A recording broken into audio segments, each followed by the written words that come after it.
Alright, welcome to the Basic Comms lecture. My name is Melis and I'll be your instructor for this period. If you have any questions, please let me know and I will address them over Steam Chat, TeamSpeak, or during one of our training sessions together.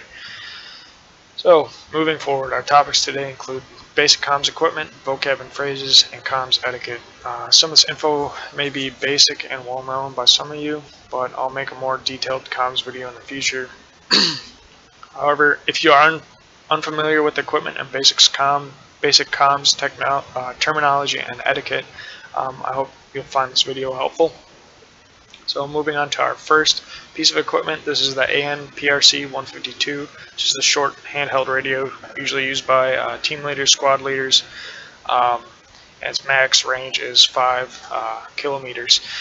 So moving on, I'll cover the interface. So on this LCD display, we have our frequency, CLR button, clear, it clears the current frequency, and ENT is enter, it sets an entered frequency. So to use it, just the default key bindings, you hit Control plus P, brings up this interface right here. Then you can hit the clear button, or you can highlight and delete the current frequency and then type in the new frequency you want, and you can click or hit enter, and then you can close the interface by hitting escape, and then your new frequency is set. Okay, moving on to our long range equipment. This is the AN/PRC 155 Coyote Man Pack. It has a max range of 20 kilometers or 30 if it's mounted in a vehicle, but this is mainly carried by the HQ element or squad leader to communicate with commander in the field.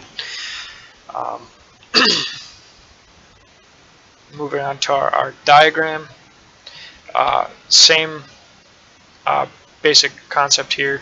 You hit Alt plus P to bring up this interface. This is what it'll look like.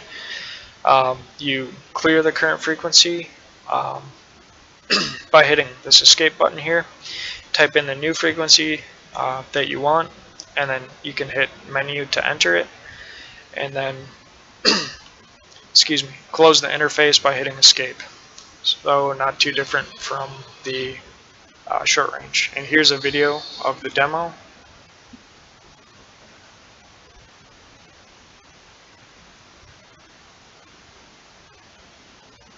I'm just doing it both ways here, typing it in, or clearing by highlighting and then hitting the clear button and then typing it in. So that's how you set the frequency on short range.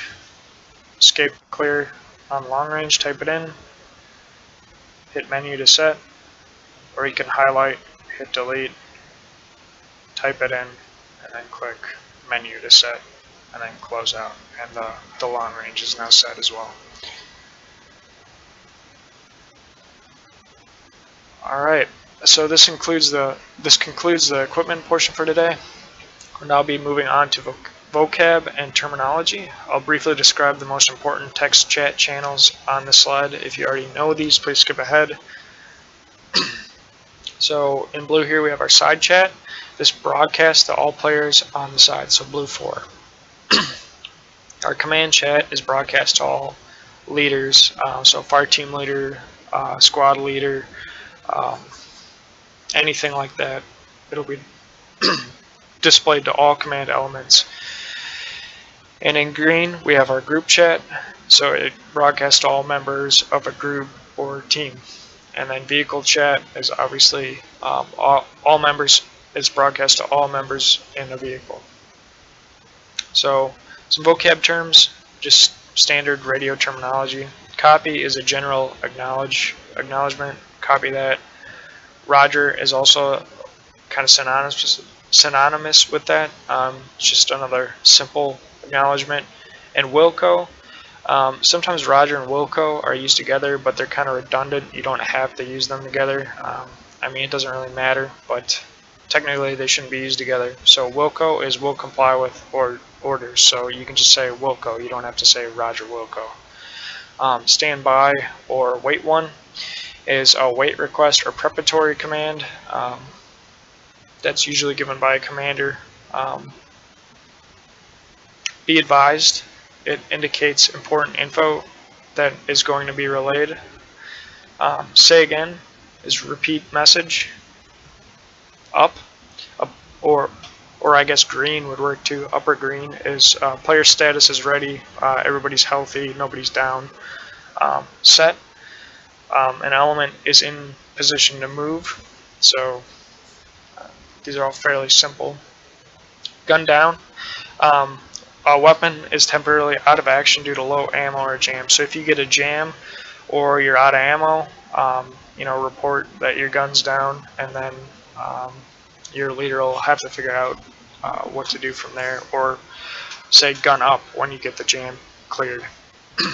Frag out, it's just a warning when you're throwing a grenade, and a grenade, if you say the word grenade, it means incoming enemy grenade. So if you throw a grenade, don't say grenade, say frag out. Grenade is only for incoming.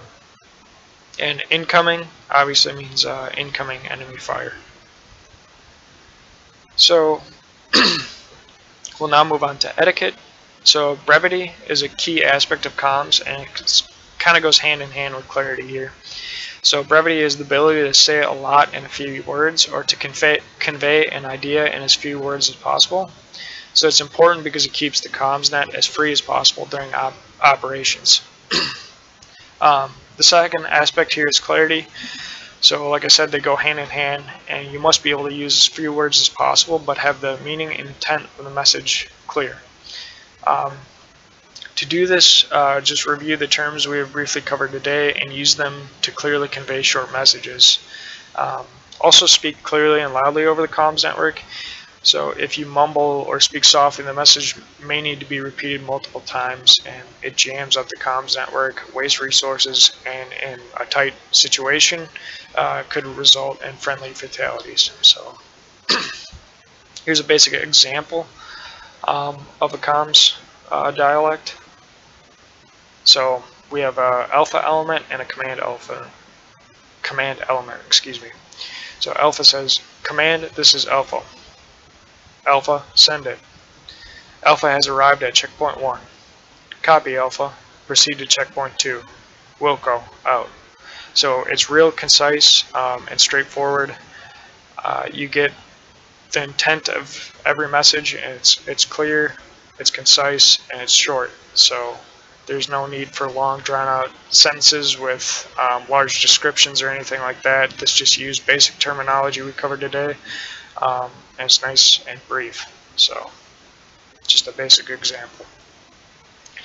So this concludes our lecture on basic comms. I'll be making more advanced comms lectures in the future with more examples. However, if you do have questions or concerns, again, please contact me through Steam, Steam Chat, TeamSpeak, or during a training session. Thank you.